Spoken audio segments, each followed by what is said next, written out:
नमस्कार। Artificial intelligence यानी AI, ये शब्द आजकल हर जगह सुनने को मिल रहा है ना?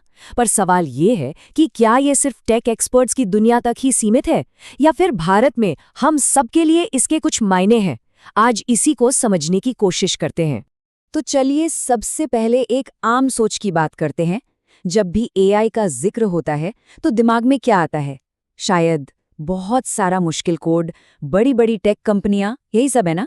पर क्या ये सच में सिर्फ इंजीनियरों और कोडर्स का ही काम है? इसका जवाब हो सकता है आपको हैरान कर दे। जरा इस नंबर पर गौर कीजिए, 3,50,000। पता है ये क्या है? ये उन इंडियन स्टूडेंट्स की संख्या है जिन्होंने हाल ही में एआई को एक सब्जेक्ट के तौर पर लेकर अपनी 10वीं क्लास पास की है। जी हाँ, 10वीं क्लास। ये कोई कॉलेज या यूनिवर्सिटी की बात नहीं हो रही, ये हमारे स्कूलों में हो रहा है और ये कोई छोटी मोटी बात बिल्कुल नहीं है। और यहीं से हमारा पहला और सबसे ज़रूरी पॉइंट निकल कर आता है। एआई अब सिर्फ इंजीनियरों के लिए नहीं है।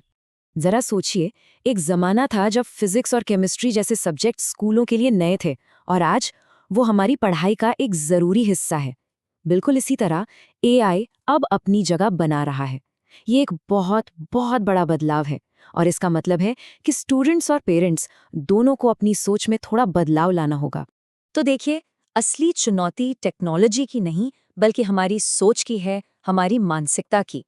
पुरानी सोच क्या थी कि भाई एआई तो सिर्फ कोडर्स के लिए है, लेकिन अब नई सोच की जरूरत है।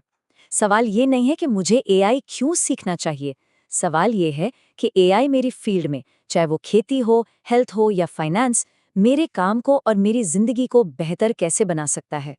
तो सवाल ये उठता है कि इतना बड़ा बदलाव आएगा कैसे?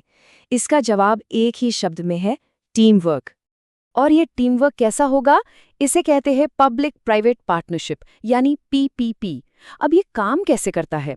सोचिए, सरकार के पास क्या है? एक बड़ा विजन, बड़े पैमाने पर काम करने की क्षमता और नीतियां बनाने की ताकत। और प्राइवेट कंपनियों के पास? उनके पास है बेहतरीन टूल्स, गहरी विशेषज्ञता और इनोवेशन। जब ये दोनों हाथ मिलाते हैं, तब जाकर जमीन पर असली असर दिखना शुरू होता है।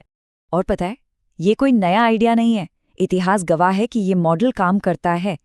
पोलियो को ही ले लीजिए। क्या पोलियो सिर्फ एक वैक्सीन बनाने से खत्म हुआ? नहीं, उसे हर गांव तक पहुंचाने के लिए पूरी इंडस्ट्री को साथ आकर एक कोल्ड सप्लाई चेन बनानी पड़ी। या फिर मोबाइल फोन के बारे में सोचिए। हम आज कहीं भी किसी से भी बात कर पाते हैं क्योंकि पूरी दुनिया ने मिलकर एक स्टैंडर्ड बनाया, जीएसएम। एआई को भी आज बिल्कुल ऐसे ही सहयोग की जरूरत है। यहाँ एक बहुत दमदार कहावत है जो बिल्कुल फिट बैठती है, either you sit at the table और you are on the menu. मतलब या तो आप टेबल पर बैठकर फैसले लेने वालों में से हैं या फिर आप खुद मेन्यू का हिस्सा हैं।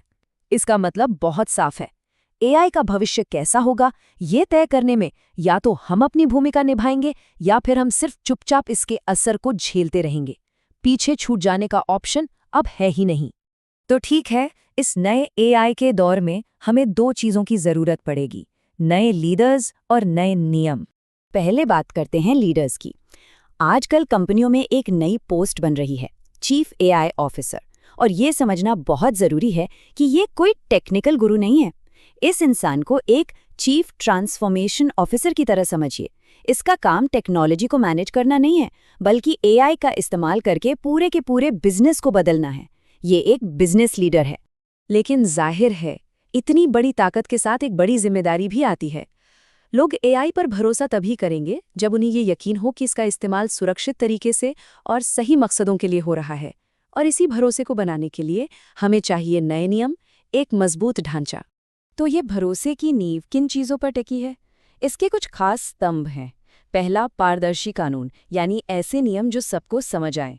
दूसरा, डेटा की सुरक्षा, जिसका एक बेहतरीन उदाहरण है भारत का अपना डीपीडीपी एक्ट।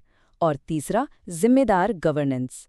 जब ये तीनों चीजें साथ मिलकर काम करती हैं, तब ये तय होता है कि एआई का विकास सही दिशा में हो रहा है। ठीक है, तो ये सब तो हो गई बड़ी बड़ी बातें। पर अब आते हैं सबसे जरूरी सवाल पर कि इन सब का मतलब क्या है? एक स्टूडेंट के लिए, एक नौकरी करने वाले के लिए या फिर एक बिजनेस चलाने वाले के लिए ये क्यों जरूरी है?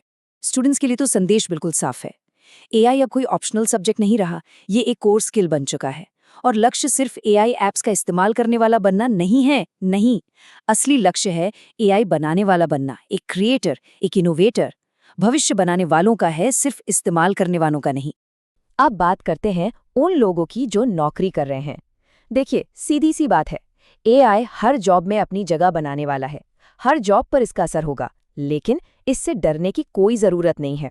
सुरक्षा की असली कुंजी है अपनी स्किल्स को लगातार अपग्रेड करते रहना। सीखते रहना ही प्रासंगिक बने रहने का सबसे अच्छा तरीका है। और आखिर में, बिजनेस के लिए एआई को सिर्फ एक नया टूल या एक नया सॉफ्टवेयर समझने की गलती मत कीजिए। ये उससे कई ज्यादा है। ये आपके बिजनेस करने के तरीके को जड़ से बदलने की ताकत रखता है। इसलिए सिर्फ टेक्नोलॉजी के बारे में मत सोचिए, बिजनेस ट्रांसफॉर्मेशन के बारे में सोचिए। तो चलिए अब आते हैं इस पूरी बातचीत के सबसे अहम हिस्से पर, असली चुनौती पर।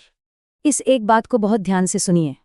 हम आर्टिफिशियल इंटेलिजेंस से नहीं हारेंगे, हम उस इंसान से हारेंगे जो आर्टिफिशियल इंटेलिजेंस का इस्तेमाल करना जानता है।